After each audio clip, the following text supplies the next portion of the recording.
ಮೇಲೆ ನೂರಾರು ಕೋಟಿ ಬೆಲೆ ಬಾಳುವಂಥ ಆಸ್ತಿಯನ್ನು ಕಟ್ಟಿದವರಿಗೆ ರಿಜಿಸ್ಟ್ರೇಷನ್ ಕೂಡ ಇಲ್ಲದೆ 100 ವರ್ಷಗಳಿಂದ ಸ್ವತ್ತುಗಳನ್ನು ನಡೆಸುತ್ತಾ ಬಂದಿದ್ದಾರೆ. ನಮಗೆ ನಮ್ಮ ಪೂರ್ವಜರು ಹೇಳಿದರು, ವಕ್ಫ್ ಈ ಅಲ್ಲಾ ಕಾಯ್. ನಾವು ನಂಬುತ್ತೇವೆ ವಕ್ಫ್ ಎಂದರೇನು. ನಮಗೆ ಎಲ್ಲದನ್ನು ಮಿಸ್ಗೈಡ್ ಮಾಡಿ ದೋ ಜಹಾಂಗೆ ಸರ್ದಾರ್ ಖಾತಮುನ್ ನಬಿ ಅಹಮದ್ ಮುಸ್ತಫಾ ಮೊಹಮ್ಮದ್ ಮುಸ್ತಫಾ ಅಂಬಿಯಾಗೆ ಸರ್ದಾರ್ ಸಲ್ಲಲ್ಲಾಹು ಅಲೈಹಿ ವಸಲ್ಲಮರ ಕಾಲದಲ್ಲಿ ಒಬ್ಬ ವ್ಯಕ್ತಿ ಬಂದು ಕೇಳುತ್ತಾನೆ, ಗೆಳೆಯರೇ ನಾನು ನನ್ನ ಖರ್ಜೂರದ ತೋಟವನ್ನು ವಕ್ಫ್ ಮಾಡುತ್ತೇನೆ ಅಂತ ಹೇಳಿ. ಆವಾಗ ಜಗತ್ತೊಂದು ಮೊಹಮ್ಮದ್ ಪೈಗಂಬರ್ ಹೇಳುತ್ತಾರೆ, ಕೇಳಿ ಗೆಳೆಯರೇ ಕೇಳಿ, ಇಲ್ಲ ನೀವು ತೋಟ ವಕ್ಫ್ ಮಾಡಬಾರದು. ಆ ತೋಟದಲ್ಲಿ ಬರುವಂಥ ಹಣ್ಣು ಅದರ ಆ ತೋಟದಲ್ಲಿ ಬರುವಂಥ ಆದಾಯವನ್ನು ಮಾತ್ರ ವಕ್ಫ್ ಮಾಡಬೇಕು ಅನ್ನುವಂಥ ಮಾತನ್ನು ಇಂದು ಶರೀಅತ್ ಖಂಡಿತವಾಗಿ ಸಾರಿ ಹೇಳ್ತಾ ಇದೆ. ಆದರೆ ಇವತ್ತು ನಮ್ಮ ಗತಿಯಲ್ಲಿ ನಮ್ಮ ಆಸ್ತಿ ನಮ್ಮ ಕಣ್ಣುಗಳಿಗೆ ನೂರಾರು ಕೋಟಿ ಬೆಲೆ ಬಾಳುವಂಥ ಆಸ್ತಿ, ನಮಗೆ ಒಂದು ಪೈಸೆ ಕೂಡ ಅಧಿಕಾರ ಇಲ್ಲ, ಒಂದು ಪೈಸೆ ಕೂಡ ಬೆಲೆ ಇಲ್ಲ. ನನ್ನ ಆಸ್ತಿ ಇಲ್ಲ, ಉಸ್ಮಾನ್ ಆಸ್ತಿ ಇಲ್ಲ. ಆದರೆ ನಮ್ಮ ಪೂರ್ವಜರ ನಮ್ಮ ಸಜ್ಜಾದ ನಸೀಬವರ ಅವರ ಅಳಿಲು ಅವರ ನೋವನ್ನು ನೋಡಿದ್ರೆ ನಮ್ಮ ಮನಸ್ಸಿನಲ್ಲಿ ನ್ಯಾಯ ಕೊಡಿಸಲೇಬೇಕು. ನ್ಯಾಯ ಕೊಡಿಸುವಂಥ ಪ್ರತಿಯೊಬ್ಬ ಮುಸ್ಲಿಂ ಯುವಕನ ಹಕ್ಕಾಗಿದೆ ಗೆಳೆಯರೇ. ಬನ್ನಿ ಗೆಳೆಯರೇ, ಈ ಹೋರಾಟಕ್ಕೆ ನಾವು ನೀವೆಲ್ಲರೂ ಸಿದ್ಧರಾಗೋಣ. ಅಂಜುಮನ್ ವಿದ್ಯಾಸಂಸ್ಥೆಯ ಪರವಾಗಿ ಇದೊಂದು ಹೋರಾಟವನ್ನು ಕೈಗೊಂಡಿದ್ದೇವೆ.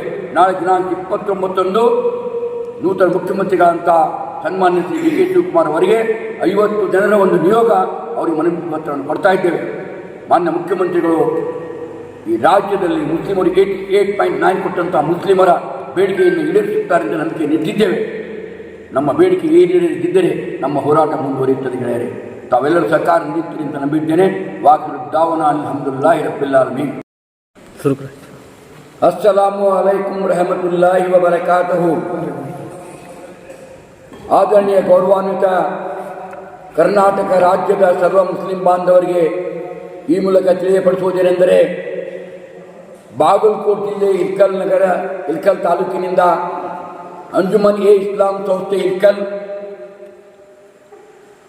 ವಕ್ಫ್ ಬಚಾವ್ ವಕ್ಫ್ ಬೋರ್ಡ್ ಹಟಾವ್ ಅನ್ನುವಂಥ ಒಂದು ಮನವಿಯನ್ನು ತೆಗೆದುಕೊಂಡು ನಾಳೆ ದಿನಾಂಕ 28/6/2026 ರವಿವಾರ ಇಲ್ಕಲ್ದಿಂದ ಬೆಂಗಳೂರು ಚಲೋ ಎನ್ನುವಂಥ ಒಂದು ನಿಯೋಗವನ್ನು ತೆಗೆದುಕೊಂಡು ಸುಮಾರು 50 ಜನರ ಒಂದು ನಿಯೋಗ ಮಾನ್ಯ ಮುಖ್ಯಮಂತ್ರಿಗಳಂತ ಸನ್ಮಾನ್ಯ ಶ್ರೀ ಡಿ ಕೆ ಶಿವಕುಮಾರ್ ಅವರನ್ನ ಭೇಟಿಯಾಗುವಂಥ ಒಂದು ಉದ್ದೇಶವನ್ನು ಇಟ್ಟುಕೊಂಡು ಬೆಂಗಳೂರು ಹೊರಟಿದ್ದೇವೆ. ಗುರು ಹಿರಿಯರೇ ಮತ್ತು ಯುವಕ ಮಿತ್ರರೇ, ತಾವೆಲ್ಲರೂ ತಿಳಿದುಕೊಳ್ಳಬೇಕು, ವಕ್ಫ್ ಸಂಸ್ಥೆ ಎಂದರೇನು, ವಕ್ಫ್ ಆಸ್ತಿಗಳು ಹೇಗೆ ಬಂದವು, ಈ ರಾಜ್ಯದಲ್ಲಿ ವಕ್ಫ್ ಮಂಡಳಿ ನಮ್ಮ ಹಿರಿಯರು, ನಮ್ಮ ಪೂರ್ವಜರು, ನಮ್ಮ ದರ್ಗಾದ ಸಜ್ಜಾದ ನಸೀಬ್ರವರ ಆಸ್ತಿಗಳನ್ನು ಏನಾದರೂ ಈ ವಕ್ಫ್ ಸಂಸ್ಥೆ ದುಡ್ಡು ಕೊಟ್ಟು ಖರೀದೆಯಾ? ಇಲ್ಲ, ಖಂಡಿತವಾಗಿಯೂ ಇಲ್ಲ. ನಮ್ಮ ಆಸ್ತಿಗಳನ್ನು ತಮ್ಮಷ್ಟಕ್ಕೆ ತಾವೇ ಡಿಕ್ಲೇರ್ ಮಾಡಿಕೊಂಡು ಈ ವಕ್ಫ್ ಸಂಸ್ಥೆಗೆ ಸಂಬಂಧಿಸಿದ್ದು ವಕ್ಫ್ ಸಂಸ್ಥೆ ಆಸ್ತಿಗಳನ್ನಂತ ತಮ್ಮಷ್ಟಕ್ಕೆ ತಾವೇ ಡಿಕ್ಲೇರ್ ಮಾಡಿಕೊಂಡಿದ್ದಾರೆ. ನಾನು ಈ ರಾಜ್ಯ ಮುಸ್ಲಿಂ ಯುವಕರ ಗಮನವನ್ನು ಸೆಳೆತಾ ಇದ್ದೇನೆ. ಯುವಕರೇ, ಇಲ್ಕಲ್ ಅಂಜುಮನ್ ಸಂಸ್ಥೆ ಸುಮಾರು 17 ಎಕರೆ ಜಮೀನನ್ನು ಹಜರತ್ ಸೈಯದ್ ಶಾ ಮುಫ್ತಿ ಖಾದ್ರಿ ದರ್ಗಾದ ಜಾಗೆ ಹಾಗೂ 7 ಎಕರೆ ಜಮೀನನ್ನು ಹಜರತ್ ಸೈಯದ್ ಶಾ ಮುಫ್ತಿ ಖಾದ್ರಿ ಅಂಜುಮನ್ ವಿದ್ಯಾಸಂಸ್ಥೆ ಇಲ್ಕಲ್ ಇದರ ಈ ಆಸ್ತಿಗಳನ್ನು ನಮಗೆ ಹೇಳದೆ ಕೇಳದೆ ತನ್ನಷ್ಟಕ್ಕೆ ತಾನೇ ವಕ್ಫ್ ಆಸ್ತಿ ಅಂತ ಘೋಷಣೆ ಮಾಡಿಕೊಂಡಿದ್ದೆ. ಮೊನ್ನೆ ತಾನೇ ಈ ದೇಶದ ಸರ್ವೋಚ್ಚ ನ್ಯಾಯಾಲಯ ಸುಪ್ರೀಂ ಕೋರ್ಟ್ ಒಂದು ಆದೇಶವನ್ನು ನೀಡಿದೆ. ಈ ದೇಶದಲ್ಲಿ ಇರುವಂತಹ ಆಸ್ತಿ ಒಂದು 100 ರೂಪಾಯಿಗಿಂತ ಹೆಚ್ಚಿಗೆ ಬೆಲೆ ಬಾಳುವಂಥ ಆಸ್ತಿ ಇದ್ದರೆ ಅದು ಖಂಡಿತವಾಗಿಯೂ ಕ್ರಮಬದ್ಧವಾಗಿ ಸಬ್ ರಿಜಿಸ್ಟ್ರಿ ಆಫೀಸಲ್ಲಿ ನೋಂದಣಿಯಾಗಲೇಬೇಕು. ಇಲ್ಲಿದ್ದರೆ ಅವರ ಆಸ್ತಿಯನ್ನು ಮರಳಿಕೊಡಬೇಕು ಎನ್ನುವಂಥ ಆದೇಶವನ್ನು ಹೊರಡಿಸಿದ್ದಾಗಿದೆ.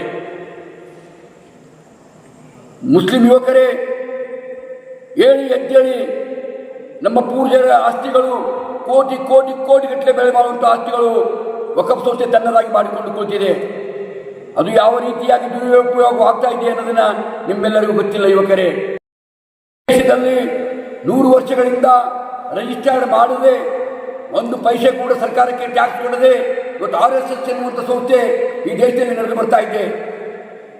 ಆದರೆ ಈ ರಾಜ್ಯದಲ್ಲಿ, ಈ ದೇಶದಲ್ಲಿ ಮುಸ್ಲಿಮರ ಆಸ್ತಿಗಳು ರಿಜಿಸ್ಟರ್ಡ್ ಮಾಡಿ ಪ್ರತಿ ವರ್ಷ ಚಾಚು ತಪ್ಪದ ಟ್ಯಾಕ್ಸ್ ತುಂಬಿ ಆ ಆಸ್ತಿಗಳ ಈ ದೇಶದಲ್ಲಿರುವಂಥ, ಈ ನಗರದಲ್ಲಿರುವಂಥ ಮುಸ್ಲಿಮರು ಪ್ರತಿಯೊಬ್ಬ ಮುಸ್ಲಿಮರ ಮನೆ ಮನೆಗೆ ಹೋಗಿ ಭಿಕ್ಷೆ ಬೇಡಿ ಆಸ್ತಿಯನ್ನು ಖರೀದಿಸಿದಂಥ ಆಸ್ತಿಗಳು ಇಂದು ನಮ್ಮ ಆಸ್ತಿಗಳು ಅಂತ ವಕಫ್ ಬೋರ್ಡ್ ಹೇಳ್ತಾ ಇದೆ.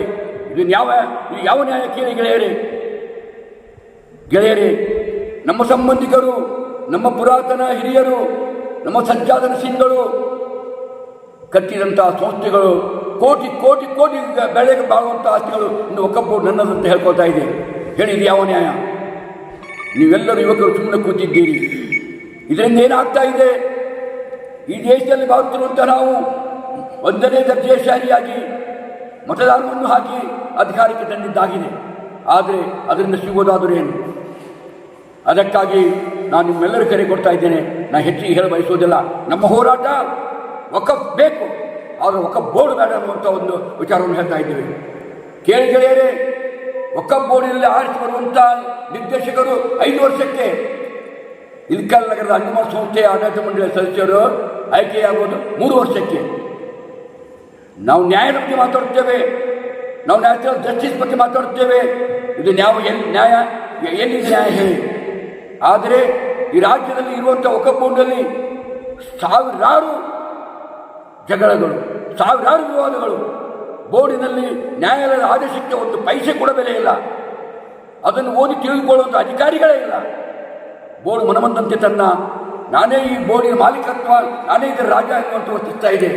ಇದನ್ನು ನೋಡಿ ನೋಡಿ ನೋಡಿ ಸಾಕಾಗಿರುವಂಥ ಹಜರತ್ ಸೈಯದ್ ಶಾ ಮುಸ್ತಫಾ ಖಾದ್ರಿ ನಾಡಿನಲ್ಲಿ ಹುಟ್ಟಿದಂಥವರಾದ ನಾವು, ಅಣ್ಣ ಬಸವಣ್ಣನವರು ನಡೆದಾಡಿದ ನಾಡಿನಲ್ಲಿ ಹುಟ್ಟಿದಂಥವರಾದ ನಾವು ರಾಜ್ಯದಲ್ಲಿ ಒಂದು ಕ್ರಾಂತಿಯನ್ನು ತರುವ ಬಗ್ಗೆ ನಾವು ಇಂದು ಮುಖ್ಯಮಂತ್ರಿಗಳಿಗೆ ಹೊರಟಿದ್ದೇವೆ. ನಮಗೆ ಈ ಬೋರ್ಡ್ ಅವಶ್ಯಕತೆ ಇಲ್ಲ, ವಕ್ಫ್ ಬೇಕು, ಆದರೆ ಬೋರ್ಡಿನ ಅವಶ್ಯಕತೆ ಇಲ್ಲ ಅನ್ನುವಂಥ ಒಂದು ಮನವಿಯನ್ನು ಮಾನ್ಯ ಮುಖ್ಯಮಂತ್ರಿಗಳಿಗೆ ಕೊಡ್ತಾ ಇದ್ದೇವೆ.